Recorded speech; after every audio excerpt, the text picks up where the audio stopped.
would be a very interesting character to see, but at the same time, you don't want to risk it. You already are in round 2 where you have 2 survivor bands, and if you can get the chance to bring in that Seer, it might be the better choice compared to the Cowboy. And as I already mentioned, of match number 2, AL as Sculptor going in Vampy right here versus GG. Finally get a peek at that Lakeside Village. But you know what? As I said, Lakeside Village, the race will bring us here as these teams continue to try to push their way all the way to the finish line. It's AL versus GG right up and at it. Like we said, 5 points currently that the Japanese squad AL needs to try to catch up on. Will Vampy be able to pull it off for his team? We'll find out as we venture on into the Lakeside Village for this first half of our second round.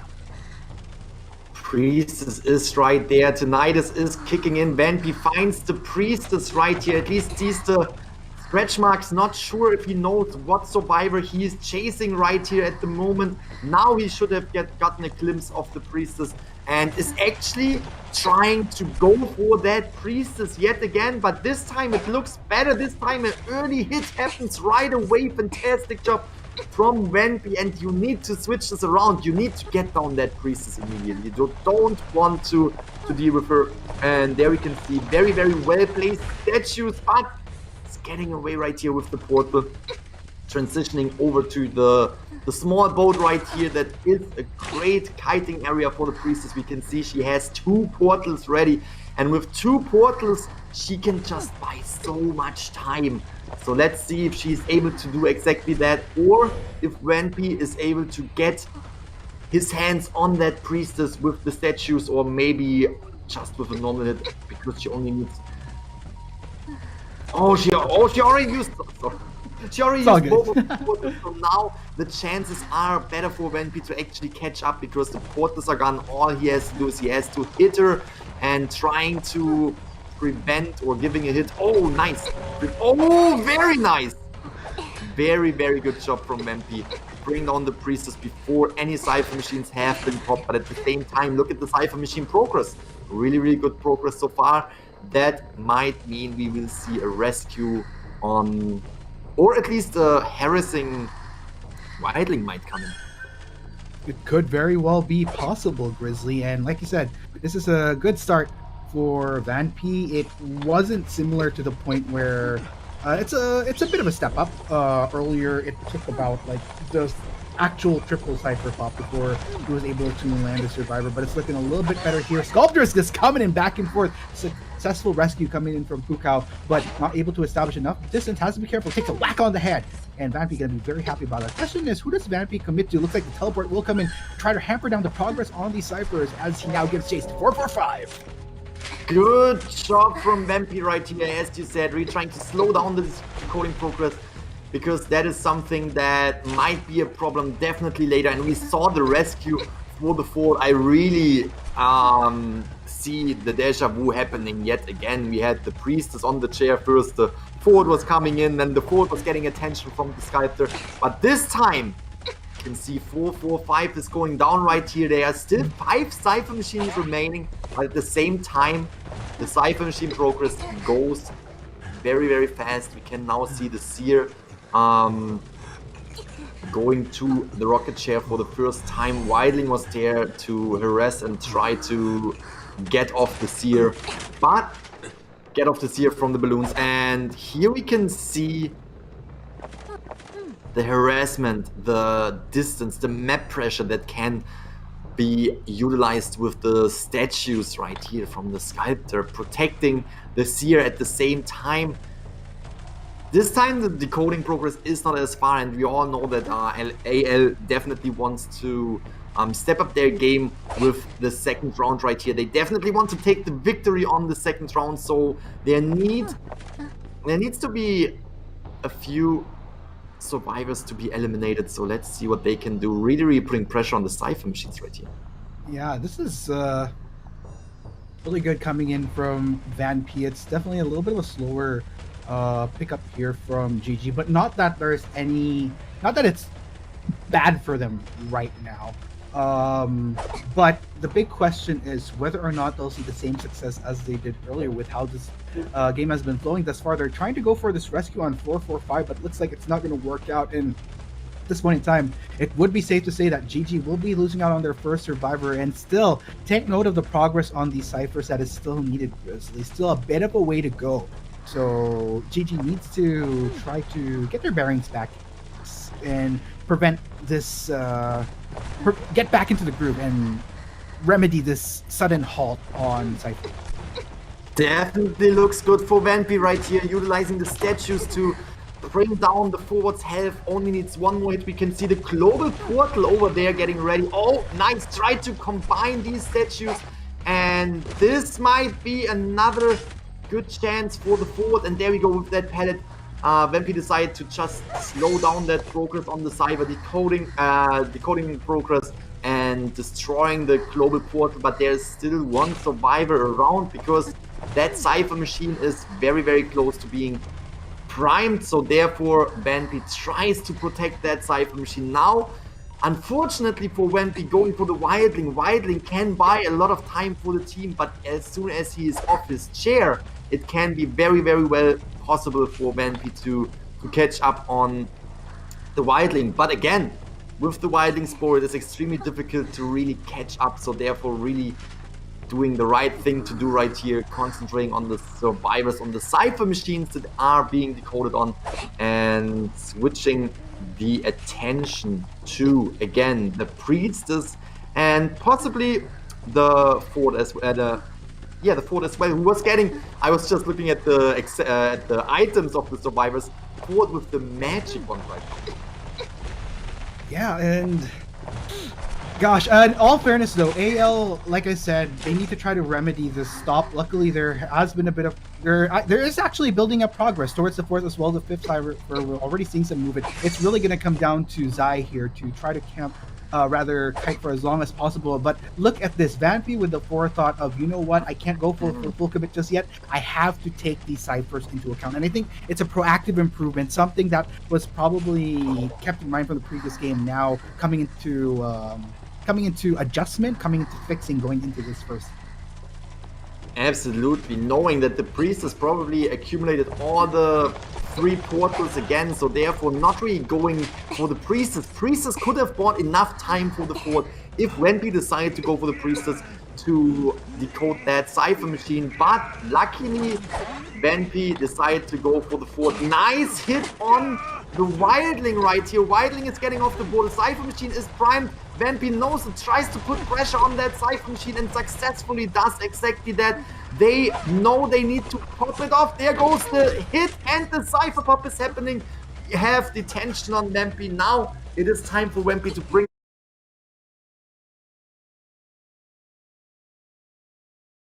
on the survivors and to get more survivors out of the game before they can actually escape through the dungeon and through the exit gate. And here we can see Wildling goes down. Will this be a tie, or will Vampy be able to actually get another survivor? We can see the global port coming in right there, connecting both sides of the map. Now Vampy needs to decide on which side he will go, which exit gate he will go through. He will probably try to destroy the global portal and teleport over to the other side of the map, hitting the Priestess right here, which will go down, which can be, extremely good. But the question is, will the Wildling be rescued? We can see Priestess over there. Oh, they did not go to the gate yet. They did not get over to that gate yet. But Priestess is... Wait, he was hitting the forwards image. I did not realize. That is pretty interesting. Okay, double chair. First of all, very, very good job late game from Vampy right here, bring down the fort and utilizing that teleport to get over. Preference here as opposed to a Wildling, and no hesitation whatsoever. Didn't even think about it anymore. It's like they are very much decided on this composition, decides to lock it in even with a minute to go to kind of think about it. Now, going to be all on this Hunter right now. Big decision to make, because really want to try to go for those 5 points. GG is going to look to try to close out early. If it's going to be tricky, at least get that 3-1 so that it's tied out and so that they still have the advantage. And wow! Was waiting for that disciple right here. Already mentioned that we have seen GG coming in with a disciple, so I was really hoping for it. And here we have not the necessarily biggest surprise, because we already mentioned it that GG is known for their disciple gameplay. But how will they do against this lineup?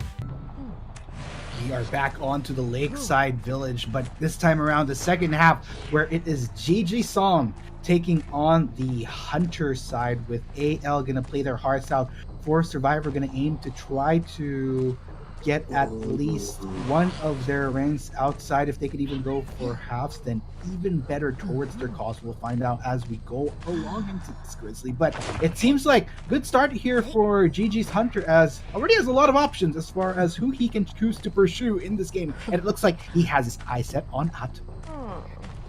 Very good start for GG right here, because we have to consider he was moving immediately to the shake where 2 survivors were, and with finding the first 2 survivors that fast, that also means that the decoding speed is slowed down a little bit. We have to take in consideration, yes, the mechanic is on the field that can bring up the decoding, but at the same time, we can see not dealing with that Gravekeeper right here. We had the pallet down, we had the Gravekeeper underground, so therefore you definitely want to consider what you're doing right here, and that's the right choice, really teleporting towards the mechanic, and the mechanic main decoder, that's the character you want to bring down first. There comes the hit.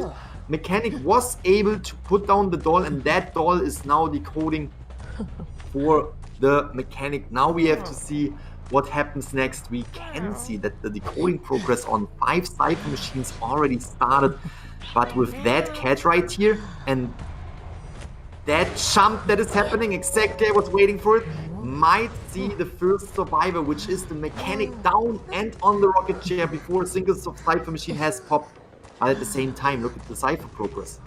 Very good for AL. Everything is still on the table.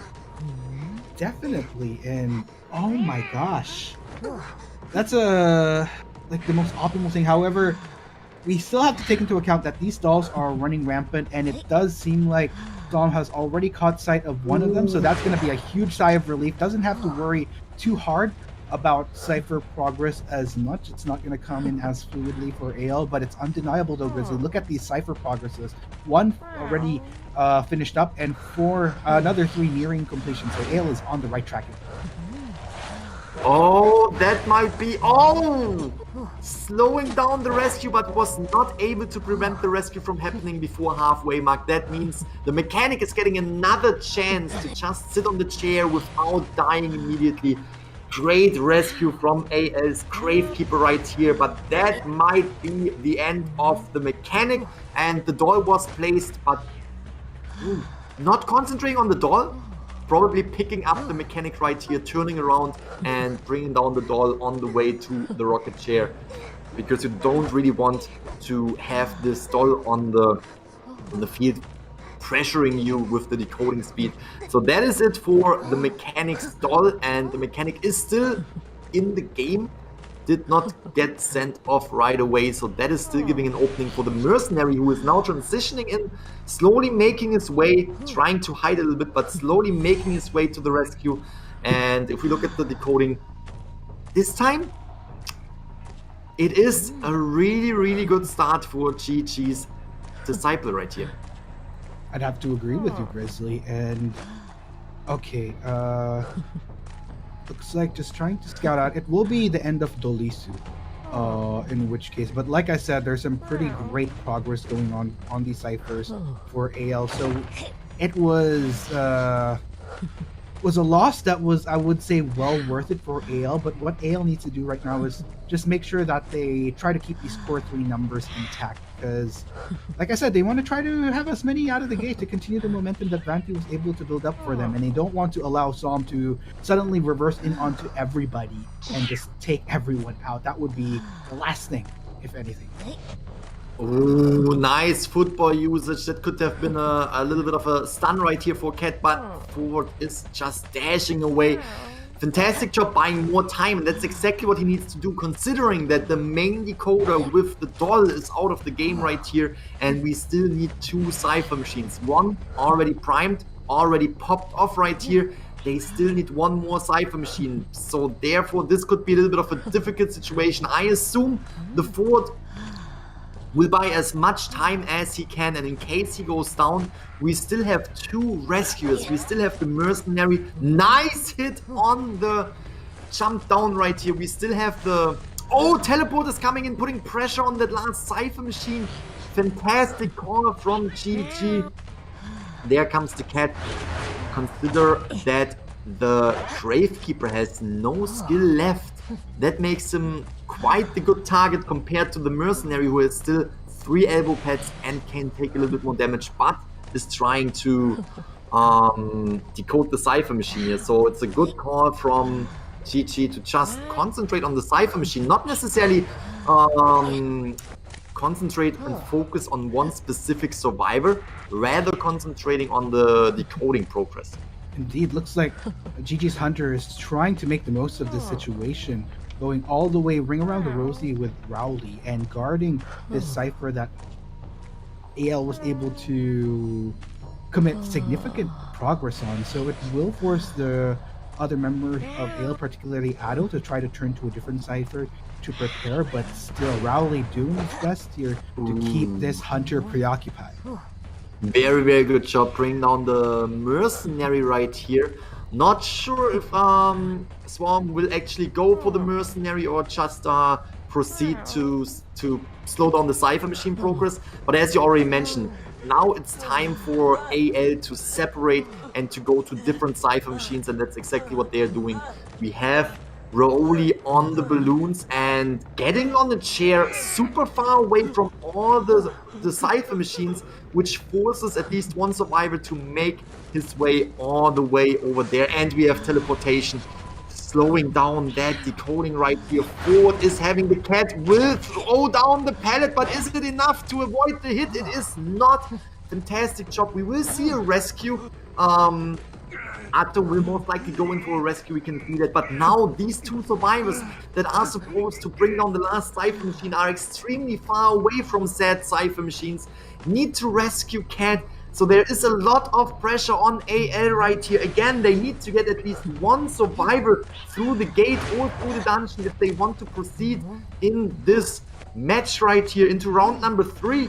But the pressure that GG is putting on their team, not allowing them to finish that 1 last Cypher machine. Extremely well played. We can see Mercenary is going down right here yet again as soon as... Oh, will the Cypher machine pop? Bring down the Mercenary? Will the Cypher machine pop? That is the question. And there you go. But we have the Cats going on right here, dodging, choking that hit. Again, Mercenary went down, but doing a fantastic job splitting up right here. Mercenary can still get up. Mercenary can still save the Forward can't. That means as soon as the Forward is down, we have XAWM just concentrating on a different survivor, because this Forward cannot get up again. If XAWM can get 3 survivors out, this will mean we have a tie on this round number 2. We will proceed into a round number 3, but at the same time, GG is still in the lead with 1 more point from round number 1. Let's see what will happen. Teleport is coming in. That might be it. That might be a very, very difficult challenge for AL with the teleportation. Again, Forward cannot get up. The hit is coming in. I did not look at teleportation. This is a 4 survivor elimination, and that